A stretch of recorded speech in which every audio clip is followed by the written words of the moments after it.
the Contractor's Secret Weapon weekly podcast with your hosts, Dave Negri.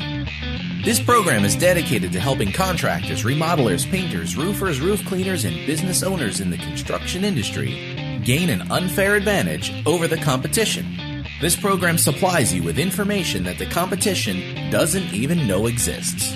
This session brought to you by ContractorsSecretWeapon.com. Today, this is me as usual, Dave with Contractor Secret Weapon, and we're here today, and I have a very exciting guest to share with you today. Her name is Pratima.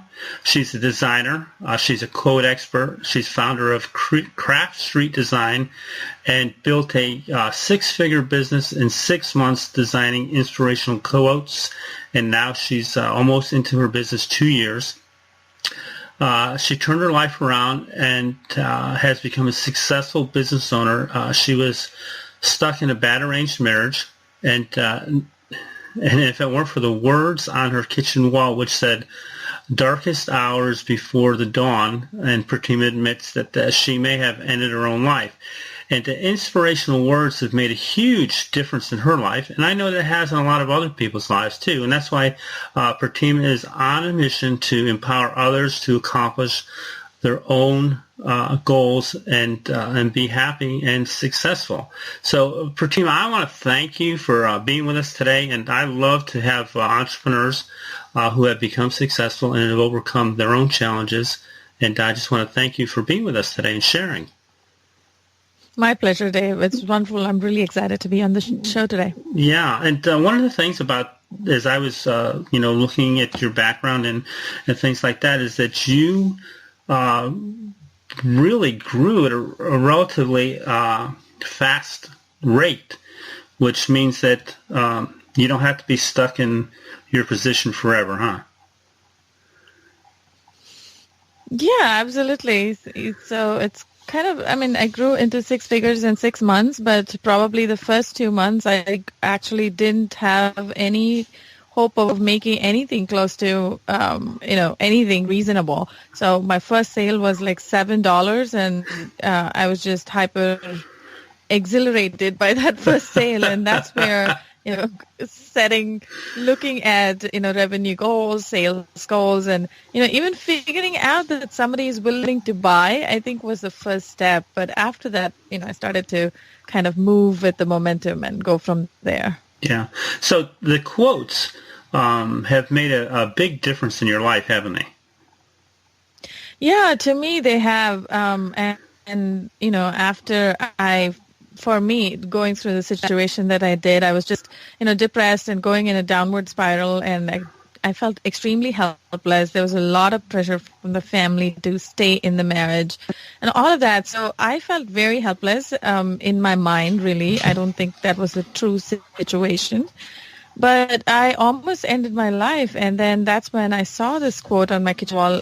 Funnily, I've had this quote forever, but that in that moment, it made me change perspectives. I kind of stopped and thought about what I was doing, and it made me realize that I wasn't so helpless after all. And that's when I took control of my life, and it changed everything. And since then, I've set many goals, and I have, used quotes all over the house, and I use it personally every day. And that's when I realized that this could be beneficial for other people, and I went on to do a lot of research to find if, maybe it's just me that it's helping. I have no idea whether it helps other people, right? It could all just be in my head.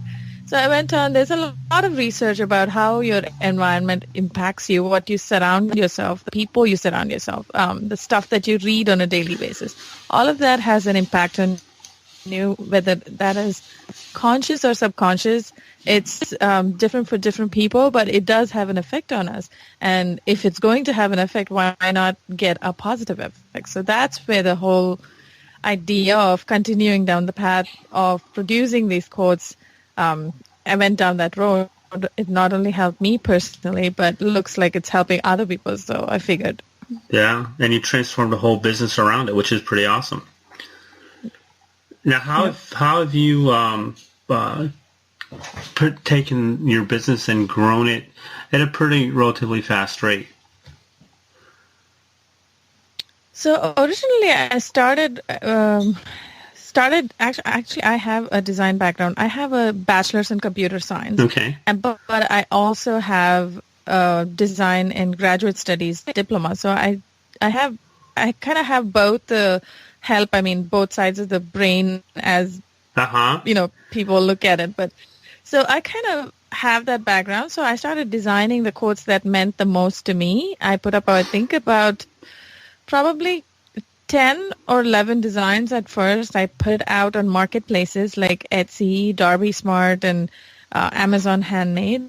And I wanted to see if somebody would buy. And when I first got my very first sale, like I said, for $7, that's when I realized, okay, I can go on to do more. And then that's when I opened my own website outside of all these marketplaces. And I started figuring out, okay, how do I sell more of this? So obviously, if I have to sell $7 a piece, it's going to take me a whole lot to get to where I want to.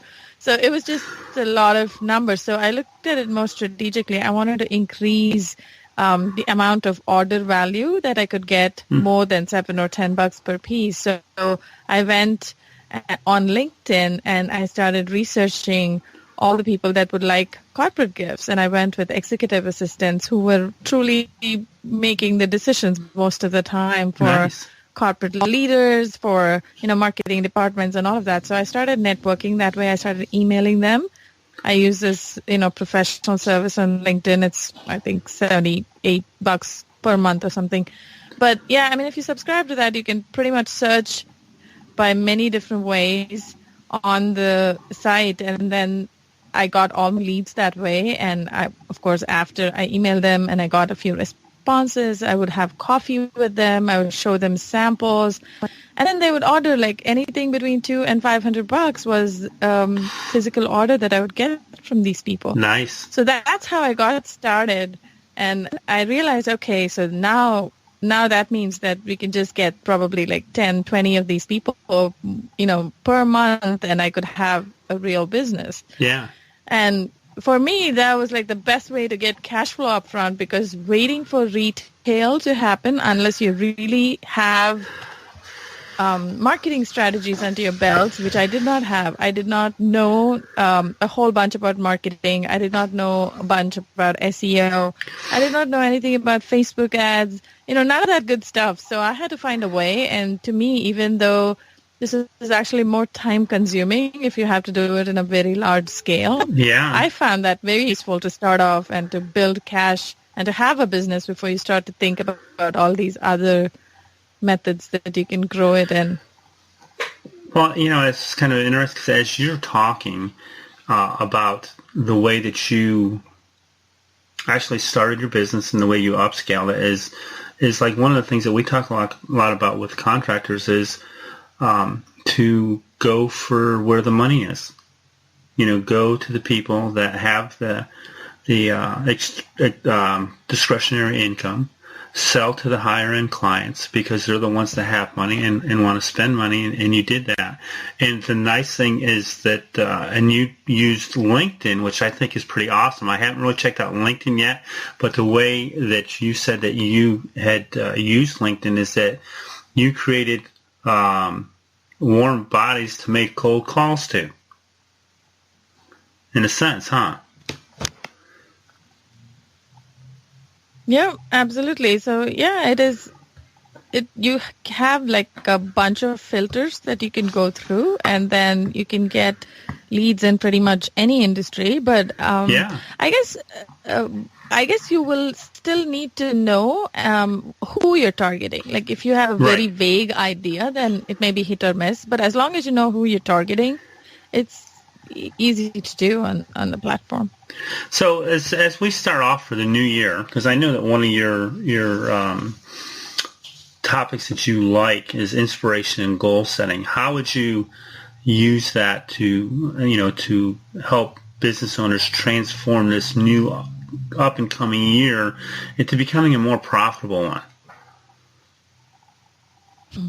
I think that's always complicated, right? Because you don't want to set too small goals and feel like you haven't achieved what you were supposed to, or you always otherwise feel like you're setting your goals too high and you always fall short, and it just, causes a lot of disappointment, and you think this whole thing doesn't work anyway, right? I know it's always complicated. I went through the process myself many times. I still do. But I think the most important thing in goal setting and towards any goal, whether that is personal or business or specific revenue goals, first, obviously take into account where you are today. So if you're making like, $1,000 a month or $2,000 a month, it's not realistic to set a goal for $20,000 a month by next year. That's not going to happen in the first few months, at least. I mean, there may be a lucky few that can happen, and you can think that way. But I would say set like 3 different types of goals. One is something that you think that you can easily achieve, and one that's more realistic that you can achieve. It's a little bit of stretch goal. And then the third one where it is more a dream goal, like you want to make $20,000 a month even though you're making very little right now. That's a dream goal. So you need to have 3 different type of goals that you want to work towards, whether that is, you can set revenue goals, you can set process goals. In general, for things like running a business, if you already have a path to make revenue, setting a revenue goal is good because you know where you're getting your leads, you know how to talk to them, you have this process down. So now you can set revenue goals because now you just have to rinse and repeat the process many times or become more efficient or any of these, all of the, above things to get more revenue. But if you don't have a path, setting a revenue goal is going to put you backwards because you're not going to be able to figure out how to achieve that. So it's very, very important to set a goal, but it's also very important to know how you can get there. Kind of having a plan for getting to your goal is extremely important. And the third thing is tracking your goal. As you go along with the year, I suggest that everybody write down their goals, whether that is Excel sheet or notebook or a sheet of paper where they can see, but you've got to track your goals. I do it weekly. I do it every Sunday. I take about 2 hours of my time to kind of look through the week, see how far I've come and what techniques I thought will get me there and, what didn't work. A lot of times, a lot of weeks have gone by and nothing has happened. Nothing that I expected has happened. So you kind of make changes as you go. And that is, if there's anything that you get out of this long-winded answer of mine, it's probably tracking your goals. It's the most important one during your year. Well, I'm a firm believer in tracking as many things as possible. It's like people will call me and they'll want me to do marketing with them, and I'm going, if I can't track it, I can't do it. And the same thing with goals. And I think, if you, like you said, track them, write them down. One of the things that has, helped me in the past is I'll set a goal and I'll set out that, I guess I like to challenge myself overly. So I'll set out some big goals and I'll set out the medium goals too, but I always go backwards. I'll start with the end in mind and then I'll work myself backwards so that I know what it's exactly is it going to take on a daily basis or a weekly basis or a per unit basis. So if I have, my closing is 30%, then I have to talk to 10 people to get 3 to buy. And, it basically, that's kind of funny. We were talking about this to somebody the other day. We were talking about numbers, and everything is about numbers. Doesn't matter whether it's goal setting, it's tracking your leads, and even down to cooking. It's all about numbers. It's kind of weird, isn't it? Yeah, absolutely. At the end of the day, that's what it boils down to. Yeah. So as you have grown this year, I mean, what has really inspired you to move forward? Of course, I know a lot of this stuff really sells, so we're going to sell more. But what are some of the other things?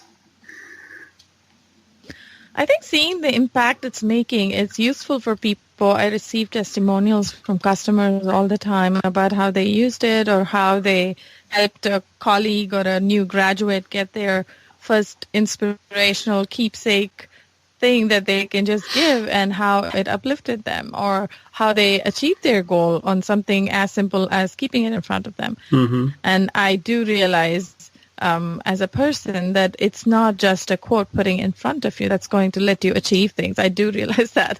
You still have to do something, to kind of get to wherever you want to be. But it inspires you and reminds you on a daily basis. So when I hear that from people, that's what keeps me going. And also, I think when I have down days or down weeks, sometimes months, but I go back to my, reason why I started it. I always think about why I started. So as long as I can see the big picture, it keeps me going no matter what. Yeah, and I wanted to. I know we went by it pretty quickly in the very beginning, but you said you did a lot of scientific research about the words and the meanings and stuff like that. Can you expand on it a little bit more? Because I think that's really important, because sometimes people think, well, I'm just saying these words and they don't mean anything, but they really do, don't they?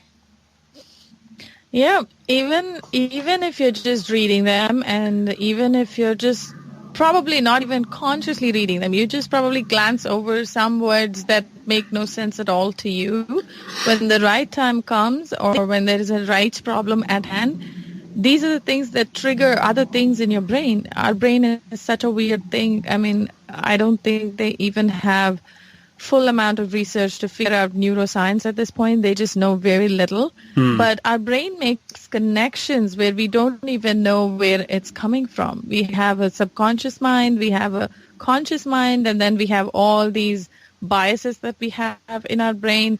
So all these words that you're taking in affect you. They are put away in memory, in your short-term memory, and then it goes into your long-term memory depending on how many times you're reading or you're making an effort to read something. But all of this just gets stashed away, and when the right problem comes along, your brain is going to function in a similar fashion to what you put into it, whatever that is. So if you keep reading a quote that says, what I have one right here in front of me that says, what is the best that can happen? I keep that in front of me because I'm always the person who thinks what is the worst that can happen. It's so much easier to think of it that way than to do it the other way. So I want to be more positive and more optimistic, right? In my yeah. So yeah, I mean, all of these things, they affect you. And since I have put that quote in front of me, I now have 3 different scenarios that think about. I don't always just look at the risk that I'm taking. I also now look at the reward and let myself get excited about it. A lot of us feel like, all the good things and we kind of go in that path already. So some of these words that you're taking in help you with whatever it is that you're trying to change or trying to improve, or pretty much anything that you want to make change for. So instead of taking it subconsciously, instead of doing it unconsciously around you and taking whatever is in front of you, this is a way to do it consciously and to do it the way you want it. That way you have better control over how you're going to become. But yeah, I mean, there's tons and tons of research. I think there was a study conducted by 2 scientists who put a poster that said, take the stairs right next to the stairs and right next to the elevator. And just putting that poster made almost, I think, 73% of the people to actually take the stairs. Amazing. I mean, how silly is that? We all know something that we have to do. Take the stairs is probably good for you, right? Yeah. But we don't do it. And something as simple as putting a piece of paper with those words made people change their behavior. So, I mean, and I can go on and on about the boring research side of it, but there's a lot of stuff out there that will tell you that things and words around you can and will change your behavior. So it's better that you put what you want to instead of letting everything else, happen by chance instead of doing it deliberately. I know, and like you said, a little bit earlier, we have a tendency to lean toward the negative. I mean, that's just our human nature, is to think about the negative. Like you said, what's the worst thing that could happen? Well, you're saying now, what's the best thing that could happen? And so just that one word makes a big difference in your life now, because, the worst thing, it doesn't even come into your thought process anymore for the most part. Does it? Yeah. Yeah. It's not, it's at least not the dominant thought. Right. I mean, I wouldn't say the other part goes away. I don't think it does. but yeah, I mean, it's not yeah. Yeah. Because I know, because I went through things a few years ago, like 2008, 2009. It's like one of those things. I owned a lot of houses, and one day you're a millionaire, and the next day you're broke. So as time went on, I had to overcome my thought process, because I'd start thinking about, well, I could have done this, or I should have done this. And I finally got to the point where I said, I can't afford to be there. I have to move forward, be positive, and look at the things that are ahead of me. Because everything really does happen to us for a reason, and we are here today for what we learned yesterday. So it better be positive. No, absolutely. And I believe in that 100%. Yeah. So this has really been fun. I love to talk to people about how our brains work and the way that we overcome things. And this has really been fun. Pratima, how can people, our listeners, get in touch with you and contact you, and especially about your craft street designs? And we have a lot of people that have big companies that could buy gifts too. So how would they get? Yeah, absolutely. Yeah. So all the quote prints are. I'm sorry, I spoke over you, Dave. No, that's okay. I kind of had a. Yeah, I know it's been breaking up a little here and there. How can I can cut all this out? How can our listeners get in touch with you or get in hold of you? What's the easiest way? Of course, you can get all the quote prints on craftstreetdesign.com. Okay. You can always email me with any business questions or any corporate gift that you might be thinking of, even as a small business owners or employee appreciation, any kind of gifts. My email is Pratima, Pratima @craftstreetdesign.com. You can always inquire. And we have many different products other than the prints as well that we're adding. So there's plenty to choose from. Awesome. This has really been a lot of fun. I'm glad that you can be with us. And like I said, I just love to talk to people about how our mind works and how we can make the changes that make us become better people. So thank you. Thank you, Dave. Thank you for having me. All righty. Super. Now, when this is all up, what I'll do is I'll send you a link to everything. I'll send you a copy of the page. I'll send you a copy of the MP3. So if you want to go in and cut some stuff out and use it for promotional on some of the stuff that you said, whatever, then, and we always post it to all of our the fun stuff, the social media stuff. Well, I don't do that, but I have somebody that does it because I'm not a real big fan of social media. But it's a necessity. Yeah, it is. Yeah, I know it is. So, again, thanks so much. Have a great weekend, and we'll keep in touch, okay? Yeah, thank you, Dave. Happy holidays. All right, you too. Bye-bye. Bye. Hey, I just wanted to give you a couple takeaways for this interview with Pratima. I thought it was really awesome that we had someone who started a business, got it up and running rather quickly. She realized in the very beginning that it was not going to be the small ticket sales that was going to make her business grow. It was going to be the larger ticket sales, like we always talk about, that grew her business and continues to grow it by reaching out to people who had the discretionary income to make it happen. And it's always nice to see how other entrepreneurs outside of the contracting business run their businesses, put them together, and make them grow. And she is an overcomer, just like every business owner out there is an overcomer, because if you weren't, you still wouldn't be in business. So, hey, this is the end of December. I just want to wish everyone a Merry Christmas and a Happy New Year coming up. And just enjoy your families. Just take this time to relax. Realize that it is your business that you created for your families. Now take that time and enjoy that time together with them. So until the next time, have a wonderful holiday and spend time with your family.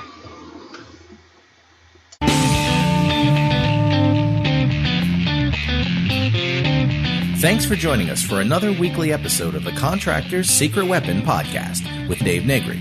We would love to hear your comments about this episode, so visit us online at www.contractorsecretweapon.com and let us hear your thoughts. If you are listening via iTunes, please leave us a positive review. The more positive reviews we receive, the more other contractors will benefit from this show. Thank you, and see you next time here on the Contractor's Secret Weapon podcast.